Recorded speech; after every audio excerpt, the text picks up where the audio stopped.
Video number 9। हमने देखा कि प्रशा का चांसलर बिस्मार्क बन गया।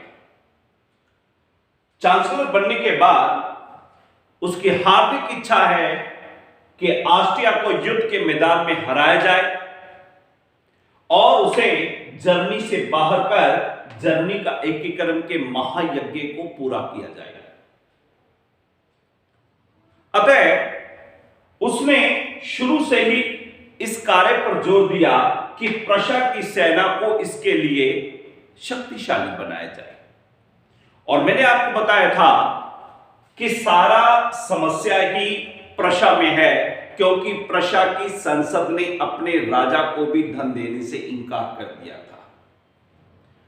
बिस्मार्क, मैंने आपको बताया था कि संविधान को वो कागज का टुकड़ा समझता है, घृणा की दृष्टि से देखता है। संसद में गया, संसद में जाकर धन विधेयक संसद के पटल पर रखा, लेकिन संसद अब भी अड़ी हुई है। संसद धन देना नहीं चाहती। तब प्रतिनिधि सभा की एक समिति के समक्ष बिस्मार्क ने अपना वह ओजस्वी ऐतिहासिक भाषण दिया ताकि इनको समझ में आ जाए, हकीकत से ये नावाकिफ है।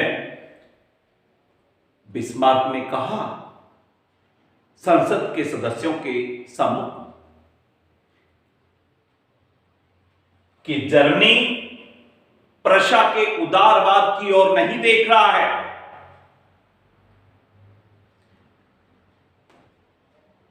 आज की समस्याएं भाषणों और प्रस्तावों के माध्यम से नहीं सुलझाई जाएंगी। इन्हें सुलझाने के लिए रक्त और लौह की नीति की आवश्यकता है।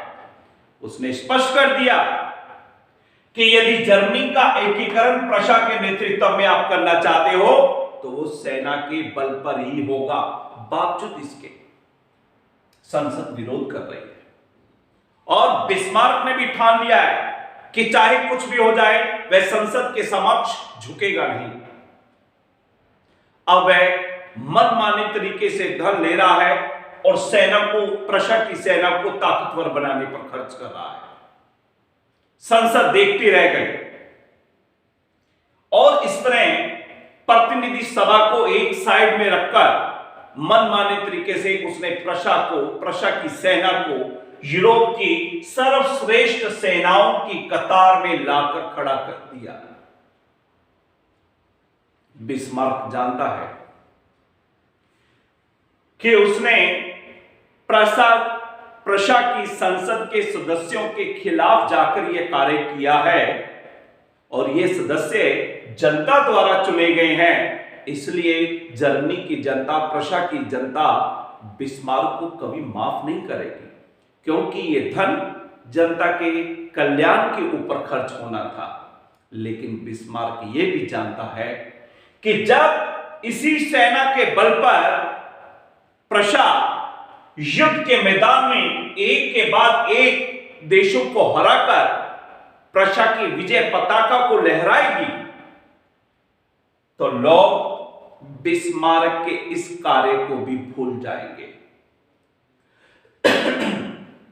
लेकिन यह भविष्य की बात है और ऐसा ही हुआ। सारी जर्मनी की जनता आगे चलकर आप देखेंगे बिस्मार्क की मुरीद बन जाएगी। बिस्मार्क द्वारा किए गए इस कार्य को भूल गई जनता, क्योंकि एक के बाद एक सफलता उसने प्राप्त की। या मैं आपको थोड़ा सा पहले बता दूं, इसी कोटेशन को मैं आगे फिर दोहराऊंगा आगे चलकर कि बिस्मार्क क्या चीज है, फिर आप उसकी कूटनीति देखिए। वर्तमान में रूस की राजधानी है मॉस्को, लेकिन उस काल में रूस की राजधानी इधर थी सेंट पीटर्सबर्ग। अब देखिए एक कोने पर आगे इधर एशिया महाद्वीप शुरू हो जाएगा उधर, और ये सारे यूरोप महाद्वीप है, और इधर इंग्लैंड की राजधानी है लंदन। तो एक कोने पर लंदन और दूसरे कोने पर रूस की तत्कालीन राजधानी सेंट पीटर्सबर्ग। क्या है बिस्मार्क? रसेल के इस कोट से आप समझिएगा, इस कथन से समझिएगा कि लंदन से लेकर सेंट पीटर्सबर्ग तक बिस्मार्क जब बोलता था तो लोग उसके वाक्य को धर्म वाक्य मानकर सुनते थे, और जब बिस्मार्क चुप हो जाता था तो सारे यूरोप में यह आशंका छाने लगती थी कि कोई भयंकर घटना घटने वाली है। मैं दोबारा रिपीट कर रहा हूं कि लंदन से लेकर सेंट पीटर्सबर्ग तक, सारा यूरोप आ गया इसके बीच में, लंदन से लेकर सेंट पीटर्सबर्ग तक बिस्मार्क जब बोलता था तो लोग उसके वाक्य को धर्म वाक्य मानकर सुनते थे और उसकी आज्ञा का पालन करते थे, और जब वह चुप हो जाता था तो सारे यूरोप में यह आशंका छाने लगती थी कि कोई भयंकर घटना घटने वाली है। आप इसी शब्दों से अनुमान लगा सकते हैं कि बिस्मार्क अपने युग का कितना महान कूटनीतिज्ञ था।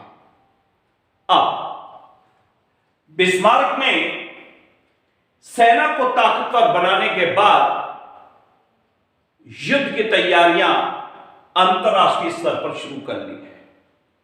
आपको मैं बता चुका हूं कि रूस बिस्मार्क का मुरीद है, रूस का जार बिस्मार्क का पक्का मित्र बन चुका है। इसी बीच 1863 में पोलैंड में रूस के खिलाफ विद्रोह होता है। यहां मैं बता दूं कि रूस ने पोलैंड पर कब्जा कर रखा है और पोलैंड के लोग रूस के आधिपत्य से मुक्त होना चाहते हैं। अतः पोलैंड वासियों ने रूस के खिलाफ विद्रोह कर दिया। सारे यूरोप का सेंटीमेंट पोलैंड के साथ है, रूस के खिलाफ है।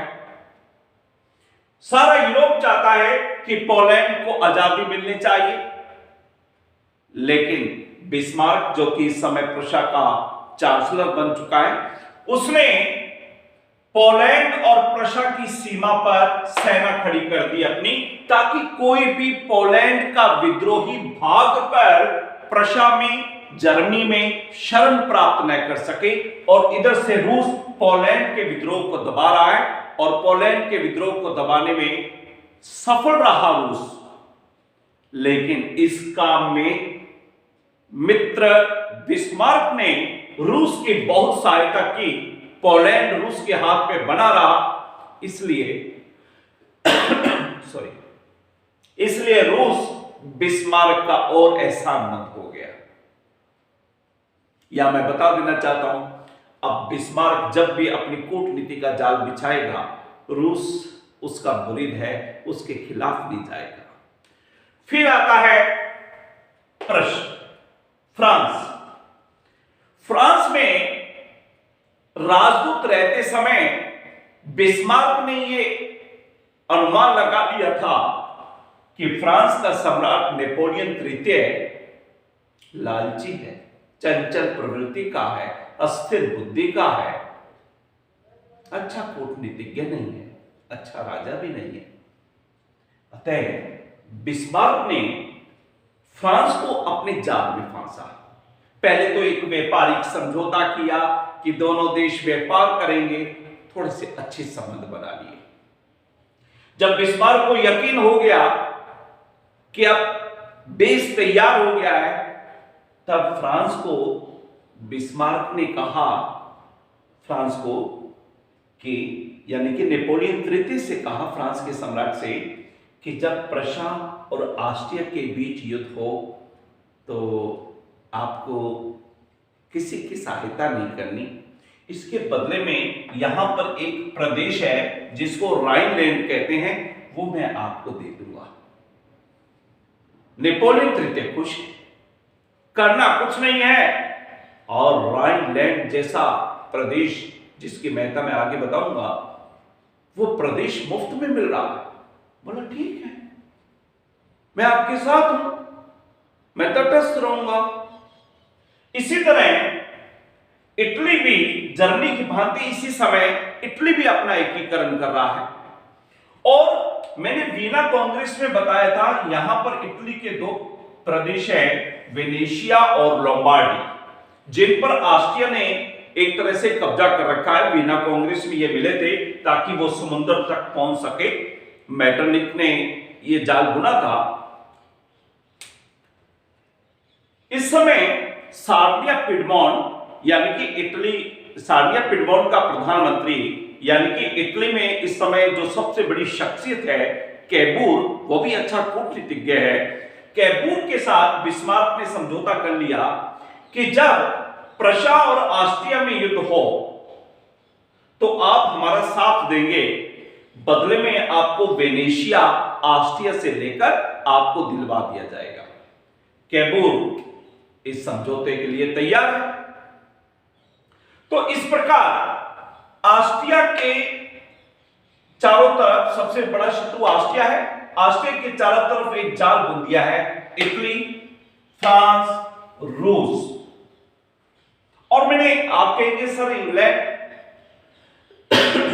इंग्लैंड के बारे में मैंने आपको बता दिया है।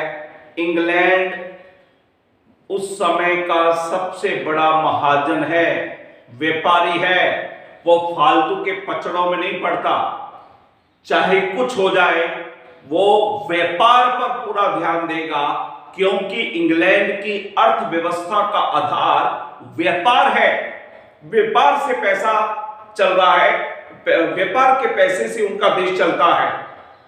इसलिए जब तक इंग्लैंड के आर्थिक हितों पर कोई चोट नहीं पहुंचेगी, तब तक इंग्लैंड यूरोप की राजनीति में कोई रुचि नहीं लेगा।